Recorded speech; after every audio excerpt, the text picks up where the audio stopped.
Bueno, la razón por la que escogí esta película es principalmente por la importancia o por el impacto que esta tiene en relatar todo lo sucedido durante los años 50 y 60 en Estados Unidos respecto al movimiento por los derechos civiles en este país. Realmente el impacto que tuvo sobre todo en la eliminación o la abolición de las leyes de segregación de los afroamericanos fue realmente decisiva para eliminar los rasgos que quedaban de discriminación y sobre todo para crear un verdadero principio de igualdad, no solamente en las leyes sino en las decisiones de la Suprema Corte de Justicia de Estados Unidos. Entonces,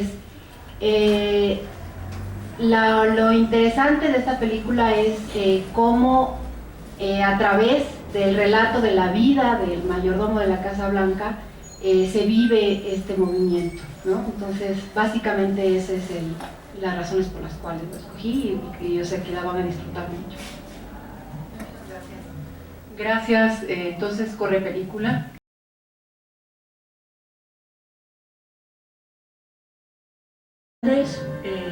Estamos en una proyección más, que es el Cine Debate. Acabamos de ver una película bastante interesante, creo yo. Hay muchos temas y bueno, y para comentarla, como ya la maestra Karina nos dijo, nos acompaña la maestra Andrea Viteri. Muchas gracias por estar aquí. Y bueno, es complicado empezar a desglosar tantos temas, pero ahí yo creo que desde el principio hasta el final es la libertad. Yo creo que ese es el principio de la película, el principio rector. Entonces, pues vamos a comenzar a analizarlo. Muchas gracias. Pues sí, en efecto, la base sustancial de esta película es el cumplimiento, la garantía de los derechos humanos, ¿no?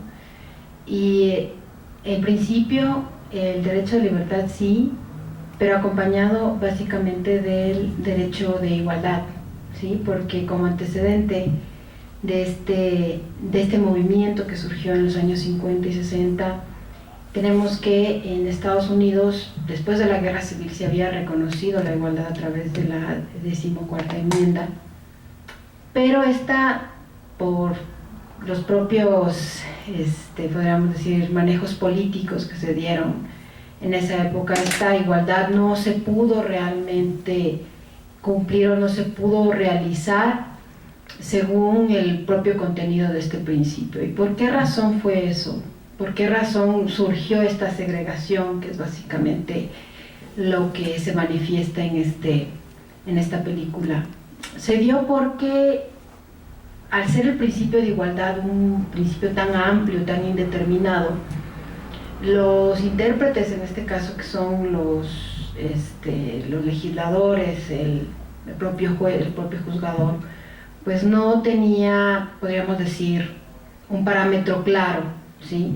Tenía la posibilidad o la discrecionalidad de poder determinar cuándo sí era igual, cuándo existía o no existía esta igualdad. Entonces, y esto fue lo que pasó precisamente a finales del siglo XIX en Estados Unidos, en donde una sentencia paradigmática que fue la que creó esta segregación en Estados Unidos fue la de Plessy versus Ferguson, en la cual se determinó que eran iguales, que no debía existir esta distinción por razón de raza, por cuestión de raza, pero que finalmente no se les podía dar los mismos derechos o dar los mismos servicios porque había una condición social que distinguía de una manera determinante a los blancos y a los negros, ¿no? Vamos a decirlo así. Entonces, esta resolución, que tuvo sobre todo un antecedente en o el reclamo hecho por Plessy en razón de que no le permitieron a él utilizar un vagón de un tren que correspondía a los blancos, en razón de que él era de raza negra. Él lo que reclamaba es que esta diferenciación le generaba un sentimiento de inferioridad, pero para los jueces tal sentimiento no existía. ¿Por qué? Porque se les estaba dando el mismo servicio, aunque estaban separados, se les daba el mismo servicio y tenía que hacerse una diferenciación por esta condición social que les comento. Entonces, en esta sentencia, que fue paradigmática, que fue la que creó esta segregación racial, lo que más ponderó, o lo que fue determinante, no fue tanto el contenido del principio de igualdad, lo que era la igualdad, sino más bien la ideología de los jueces, ¿no? Entonces, después de eso, y lo que se ha venido insistiendo y luchando al momento de reconocer a los derechos humanos o los derechos fundamentales dentro de las constituciones o los tratados internacionales, desde no solamente reconocerlos, sino darles el contenido, o el contenido que tienen para determinar cuál va a ser la forma de hacerlos efectivos, la forma de que sean cumplidos por las autoridades. Entonces, ¿qué es lo que ha pasado en los últimos años? Y sobre todo dentro del movimiento que se dio en los años 60, y que aquí queda totalmente evidenciado, como ustedes lo pudieron apreciar, cuáles fueron las principales manifestaciones que tuvieron pues estos famosos Freedom Rides, ¿no? que se vieron muy bien en la película, en la que habían viajes de autobuses interraciales, ¿no? en los que se buscaba eliminar esta segregación, ¿no? Esta segregación que fue consecuencia de esta doctrina, iguales pero separados. Entonces, otra más fue precisamente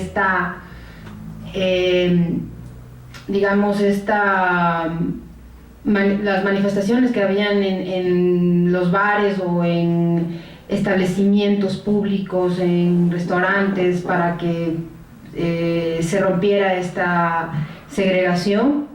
Y finalmente todos los movimientos que fueron liderados por Martin Luther King para conseguir el voto definitivo para los afroamericanos. Pero ¿qué fue también paradigmático en este momento, en este contexto? Una de las sentencias que también lo comentaban en la película, que fue la sentencia Brown versus the Board of Education, fue en el año de 1954, la cual cambió sustancialmente el criterio que había tenido la Suprema Corte de Justicia en Estados Unidos, y ya reconocía primero algo que es básico para la aplicación del principio de igualdad, que es esta igualdad ante la ley y esta igualdad en el cumplimiento de la ley.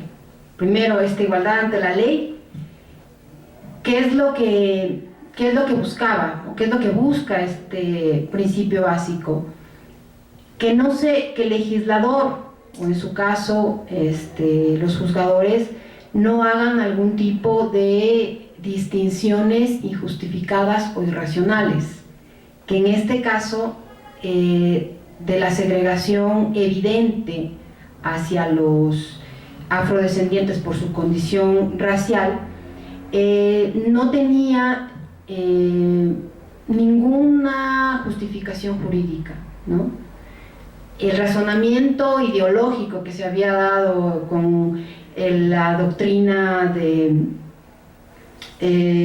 iguales pero separados, con esa de Plessy versus Ferguson, no tenía una justificación jurídica, por lo cual era necesario que se reconociera que no debía hacerse ningún tipo de distinción por condición de raza y reconocerles el derecho a que puedan tener, a que los niños, en este caso porque era un antecedente sobre educación pública, a que los niños pudieran asistir a una escuela, niños negros pudieran asistir a una escuela de blancos. Además, ¿por qué? Porque la simple distinción, esta irracional distinción que se daba del servicio de educación pública entre los afroamericanos y los de raza blanca, generaba una situación tal de, más que de descontento, de desigualdad en cuanto al tipo de contenidos de la educación y finalmente a la posibilidad de poder alcanzar una educación de calidad como la que tenían los niños de raza blanca. Entonces, esta fue una sentencia paradigmática, fue la que cambió sustancialmente, que prácticamente erradicó estas leyes de segregación que se dieron, que se aplicaban en la mayoría de estados en Estados Unidos, y la que finalmente dio como resultado el que se generara una doctrina o una propuesta de determinar cuáles iban a ser los parámetros para aplicar el principio de igualdad, ¿no? De esta manera, en la actualidad sabemos que ya el principio de igualdad no solamente es de tipo formal, sino que cada vez ha evolucionado la doctrina en este sentido al reconocer incluso una igualdad sustancial a través de las acciones positivas que se aplican para ciertos grupos que se encuentran en una situación de vulnerabilidad. Entonces, tal vez yo me estoy refiriendo al aspecto jurídico, pero el impacto que tuvo también el movimiento de este grupo en pro de los derechos civiles en Estados Unidos tuvo un impacto significativo al evidenciar la forma en que el efecto que estaba produciendo esta segregación entre las personas de raza blanca y negra. Entonces, realmente nos queda como que dos perspectivas. Una, la de Cecil Gaines como mayordomo de la Casa Blanca, el cual, aunque su trabajo era el servicio a los presidentes de la Casa Blanca, que eran en su mayoría de raza blanca, él demostraba a través de su trabajo, de la confianza que les daba a sus jefes, ¿no? Estaba también de alguna manera revolucionando y cambiando y sentando bases firmes para poder reconocer el principio de igualdad.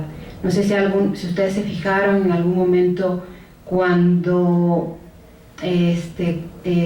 estaba Martin Luther King reunido con todos los miembros de su grupo en el hotel que se concentraban para poder hacer la manifestación, me parece que fue en Arkansas, y cuando conversaba con Cecil con Luis y le decía, ¿y tu papá a qué se dedica? ¿No? Él es mayordomo, como que un poco ofendido, pues le daba un poco de vergüenza decir que su padre era un mayordomo.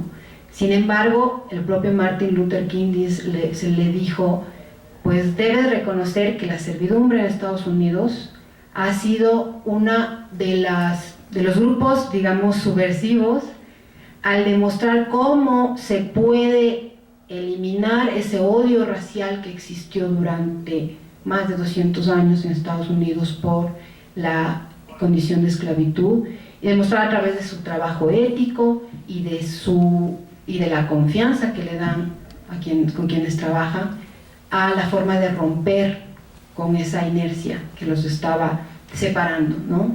Mientras que vemos del otro lado este movimiento ya un poco más activista, mucho más, digamos, combativo que tenía Luis, y que fue pues el más evidente en este movimiento de los derechos, por los derechos civiles en Estados Unidos. Entonces, las dos maneras fueron las que de alguna manera consiguieron revolucionar y cambiar esta condición social. Entonces, por un lado, la película nos da un campo maravilloso para poder discutir sobre el movimiento social, pero no solamente eso, sino la forma como evolucionó la interpretación del derecho de igualdad de la mano con el movimiento social, pero principalmente con el contenido que se ha dado a estos derechos fundamentales en su condición de principios, como los que tenemos ahora, principalmente reconocidos a partir del artículo 1 de la Constitución mexicana,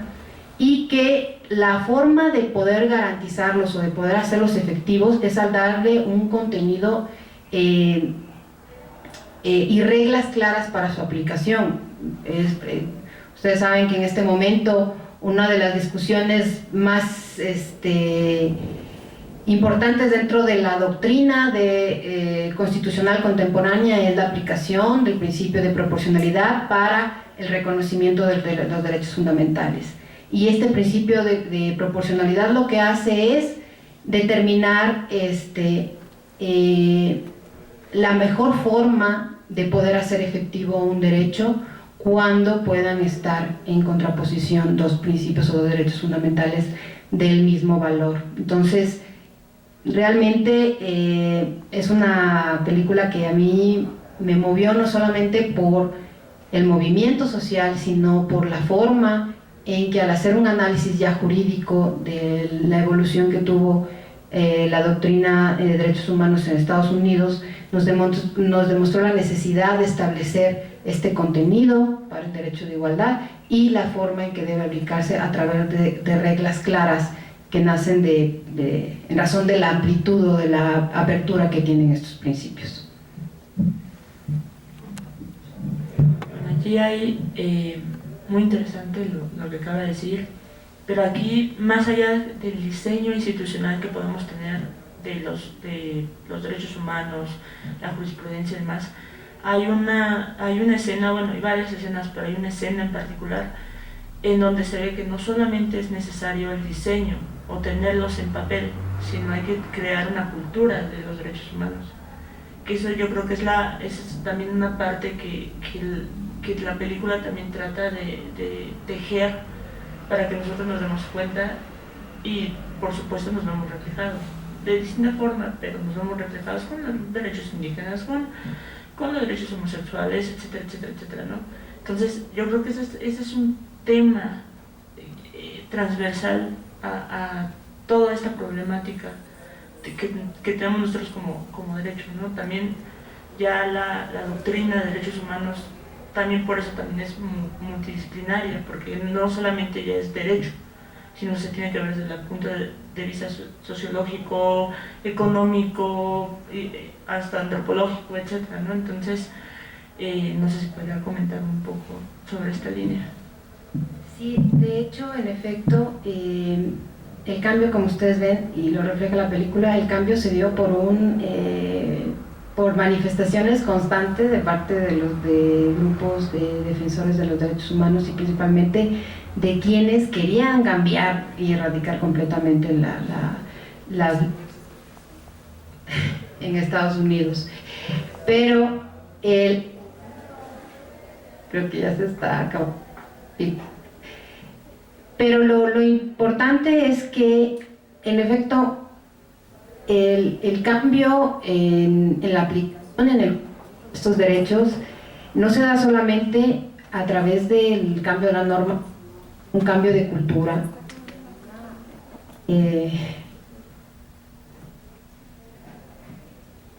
Sí, ahí.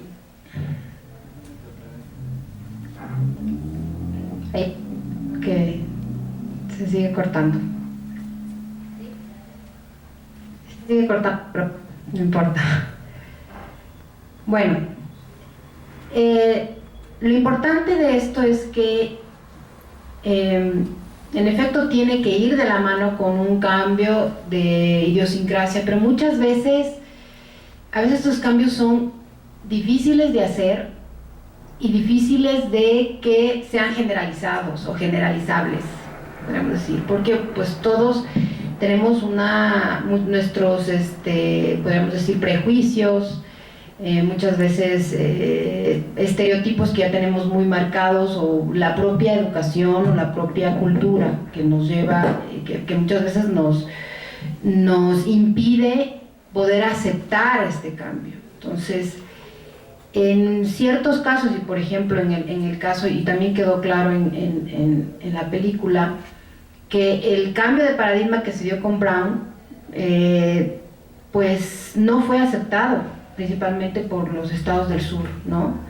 De hecho, tuvo que intervenir el presidente Eisenhower en ese momento a través de las tropas federales para obligar al cumplimiento de la sentencia. Entonces, en efecto, sí es necesarísimo el cambio, pero muchas veces este cambio no viene por inercia, ni viene simplemente por esperando que se concienticen automáticamente quienes estén obligados a cumplir con estos derechos, ¿no? Entonces, muchas veces, si existe ya sobre todo un prejuicio tan evidente y tan grande como existió frente a los grupos de afroamericanos en Estados Unidos, pues se necesitó que a través de acciones, de políticas públicas, a través de sentencias o de forma de leyes o de acciones positivas incluso, se trató de incorporar estos cambios y de que cada vez fueran más palpables en la práctica.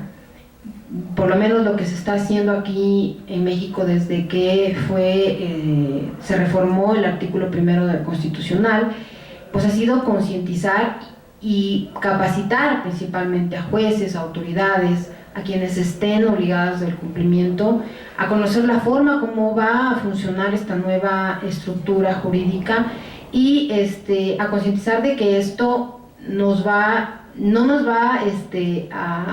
a limitar en el trabajo jurisdiccional o en el trabajo administrativo que tenga que hacer cualquier autoridad, sino que al contrario va a permitir que se garantice mejor los derechos fundamentales. Entonces, en efecto, tiene que ir de la mano con un cambio sustancial ideológico, cultural, pero también muchas veces se requiere de que estas propuestas se anticipen un poco para permitir cambiar un poco la cultura en este sentido. Muy bien. ¿Nuestro público tiene alguna pregunta? ¿Sale?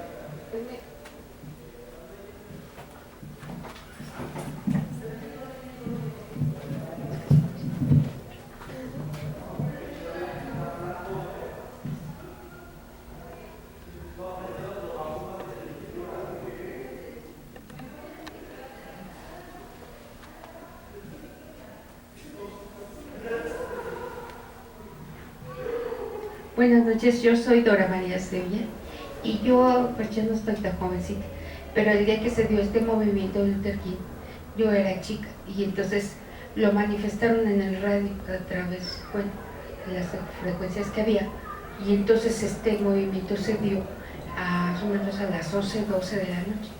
Y entonces era un recorrido que hicieron, yo no recuerdo bien cómo estuvo, pero era un recorrido que hicieron durante varias horas, que estuvimos escuchando y narraban, ¿no?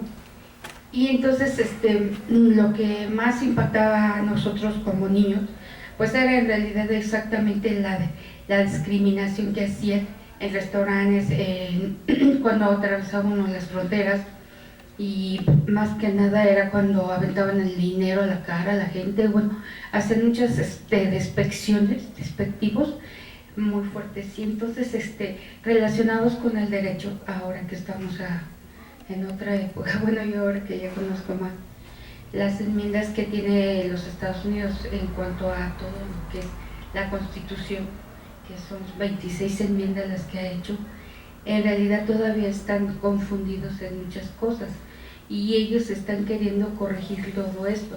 Pero yo me pongo a pensar, bueno, si ellos que son la base o lo que casi nos dan la pauta en todo, porque nuestra ley es parecida a la de ellos, ¿no? Porque si vienen de una situación de los africanos, llegaron a Estados Unidos para los trabajos difíciles, así los trajeron, así lo dicen unos libros que se llaman El Compendio Mundial, y yo he estado haciendo algunos trabajos sobre eso. Y entonces está diciendo que ellos, al hacer el análisis de por qué se dan esas discrepancias en el criterio de manejar de cómo se puede llevar una y otra persona, si ellos llegaron como esclavos, ellos los aceptaron y los utilizaron en muchas formas de esclavitud para el campo. Eso fue la función principal que llegaron a estas personas, o los negros, que ahora se les dice morenos, porque no se les dice negros, se dice moreno. Entonces, estas gentes han estado luchando bastante con respecto a la situación de cómo escalar en la escala de la política estadounidense, pero siempre ha estado el Congreso, que es el que más que nada, el que detiene todas las leyes, o sea, analiza y filtra de varias formas las maneras de corregir esas enmiendas o la ley, porque nada más son 6 artículos los que tiene Estados Unidos. Y el primero dice que la igualdad entre todos los americanos es el 1, y la enmienda también es la 1, porque ahí habla de los derechos, ¿no? Entonces, la única enmienda que han hecho verdaderamente significativa fue la de Ronald Reagan, es la que yo consideré y vi dentro de estos estudios que estoy haciendo, y es en relación también con todo lo que están haciendo en Pakistán, en Irak y todo esto. Y entonces, ¿por qué todavía se dan movimientos tan fuertes de guerrillas o guerras en esos países? Y todos pensamos que es el apoderamiento de los recursos naturales, o sea, del petróleo. Todo va enfocado a lo del petróleo, pero se disfraza con muchas cosas de estas, como esta situación de los grupos que se están levantando, como usted lo mencionaba, ¿no? De las sentencias, cómo se fueron, ¿cómo dijo? Usted dice que se dictan las sentencias y se van ejecutando. La ejecución de las sentencias que usted mencionó, en realidad ha sido, pues sí, considerables, pero en realidad no han enfocado el problema que tiene Estados Unidos, que es una diversidad de muchas culturas, de mucha gente que entra de diferentes países con el anhelo de encontrar el sueño americano, y otro de los sellos para poder sostener a toda esa gente es precisamente apoderarse de muchos de los recursos. Y entonces nosotros hemos estado viendo este aspecto, pero muy sesgado a lo que realmente se vive. Se vive esa situación en Estados Unidos, de que necesita cubrir las necesidades de tanta gente que quiere estar ahí, y se tiene que ver abocado a hacer más guerras y más guerras y más guerras, y entonces nunca va a acabar con eso de los derechos humanos, porque todos son problemas de delitos de lesa humanidad. Para mí no. Eso es lo que yo quería decir.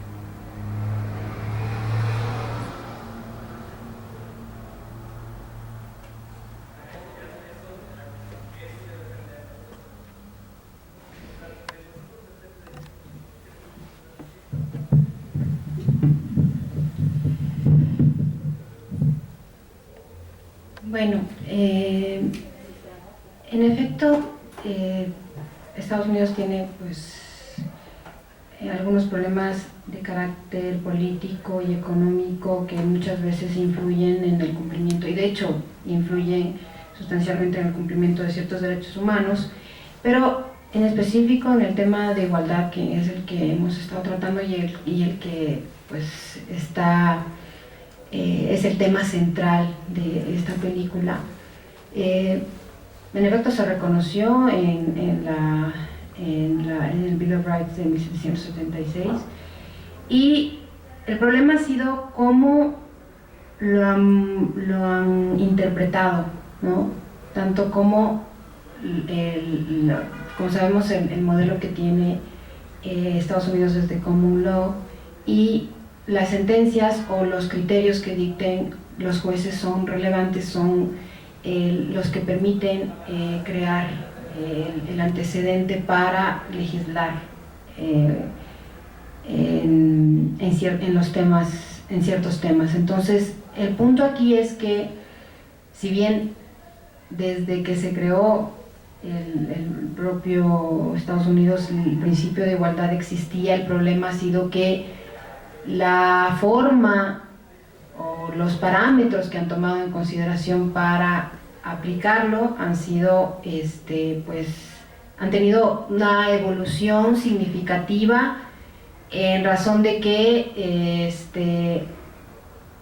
ya, por lo menos en la actualidad, ya no se deja una discrecionalidad total de los miembros de la Suprema Corte, como pasó en el caso Plessy versus Ferguson, sino que en la actualidad ya existe un límite en razón de la forma o de las reglas que se han creado dentro de esta propia jurisprudencia para determinar la forma en que se aplica el principio de igualdad. Entonces, si bien esto está muy relacionado con lo que hemos visto del movimiento, con el movimiento que se dio en estos años de los derechos civiles, sin embargo todo esto ha sido prácticamente del impulso, de la fuerza que se ha dado cada vez más a los derechos humanos, ¿no? Por ejemplo, eso es clarísimo si nosotros tomamos en consideración lo que está pasando en este momento en México a partir de la reforma del 2011. La centralidad que se da a los derechos humanos es necesarísima para determinar la forma en que estos van a hacerse efectivos. Esa reforma realmente lo que hace es buscar la manera de reconocer a todos estos derechos y darles efectividad, ¿no? Y esto a través de lo que comento sobre la forma en que ha ido evolucionando los mecanismos para establecer las reglas para la aplicación de estos derechos. Entonces, sí, en definitiva, la política y las cuestiones económicas son determinantes en el reconocimiento o en la aplicación de ciertos derechos, pero no hay que olvidar y dejar de lado también la evolución que ha tenido a nivel internacional y que ha impactado directamente en la mayoría de los países sobre el reconocimiento de los derechos humanos en el ámbito jurídico, no solamente dejar de lado la influencia que pudiera tener otros ámbitos, sino reconocer que en el aspecto jurídico ha sido determinante también la forma de poder hacerlos efectivos y de poder aplicarlos, ¿no? Entonces, ese es mi comentario finalmente sobre lo que usted toma a colación respecto de esta película. Bueno, finalmente hay una cuestión que nos debe llevar a reflexionar, que los derechos humanos, si bien son progresivos, también podemos perder el terreno en el que hemos ganado, ¿no? Entonces, aquí yo creo que la pregunta es, pues, ¿hacia dónde vamos? Tanto en Estados Unidos como aquí en este sentido que los derechos humanos se respeten. Estamos viendo, bueno, y en el mundo, estamos viendo en varios lugares las leyes homofóbicas, el no respeto a las comunidades originarias, es decir, al diferente, a penalizar o a criminalizar lo diferente. Estamos viendo, por ejemplo, la criminalización de la protesta social. Ya no solamente un principio en específico, como estamos viendo, sino ya yéndose hacia el instrumento de manifestación que es la protesta. Entonces, aquí nos hace reflexionar si esta situación regresiva nos va a volver a una situación tan peligrosa como pasó con el apartheid, o pasó incluso, por ejemplo, en la escena que está las personas y que están seccionadas de colores. Me recuerda mucho a la Alemania nazi, ¿no? Todas las restricciones que tenían los israelíes, los judíos y todos los de raza aria.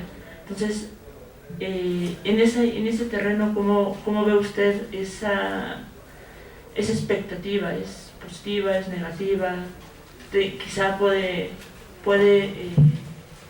solventarse esa situación. Pues bien, yo creo que sí hay una expectativa positiva, ¿sí?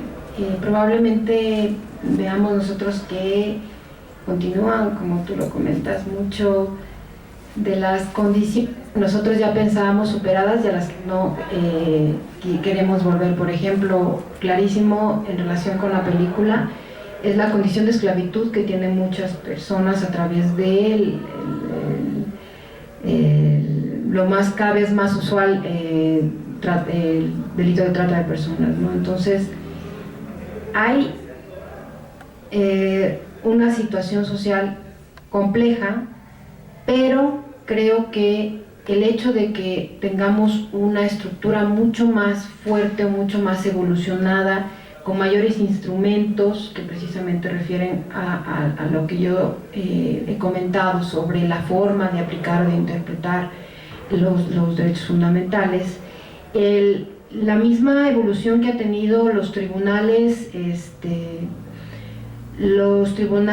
judiciales con respecto de los tribunales constitucionales, ¿no? La importancia que se está dando en este momento a la Constitución, la importancia que se está dando a los tratados internacionales, de los cuales son los que en mayor y en gran medida contienen la mayoría de derechos humanos. Entonces, sí hay una convulsión social por muchas cuestiones, pueden ser económicas, sociales y de la propia política, incluso internacional, pero los derechos humanos son ese límite que está evitando que esto cada vez crezca más, ¿no? Que cada vez crezca más esta discriminación, esta segregación. Difícilmente, por ejemplo, por lo menos en países que tienen o que son más, tienen un mayor bagaje jurídico de instrumentos internacionales ratificados, difícilmente van a poder volver a una condición social como la que vivió Estados Unidos durante todo finales del siglo XIX y durante principios del siglo XX. Y lo más interesante de ahora es que tenemos herramientas tecnológicas, ¿no?, que hacen mucho más fácil el reclamo social, ¿no? Por ejemplo, lo que pasó en el Oriente Medio hace más o menos 2 años, ¿no?, cuando hubo toda esta convulsión de movimiento político, social de los jóvenes a través de Facebook, ¿no? Entonces, puede haber, a lo mejor, cada vez están más limitados las autoridades para crear este tipo de leyes que puedan criminalizar. Y si en caso lo hacen, pues ya tenemos instrumentos mucho más fuertes para declararlos inconstitucionales o para declarar violatorios en razón del principio de convencionalidad, por ejemplo, ¿no? Por otro lado, tenemos una manifestación y una conciencia social también mucho más fuerte, y existen medios que ya lo están permitiendo propagarse. Entonces, si bien la situación social probablemente pueda tener esta convulsión por una serie de condiciones, pero tenemos ya las herramientas para poder eliminarlas, o para poder declararlas o sacarlas del propio sistema jurídico, ¿no? Entonces, creo que yo en ese aspecto sí soy un poco más positiva. Sí creo que ya tenemos mayores herramientas para poder combatir este tipo de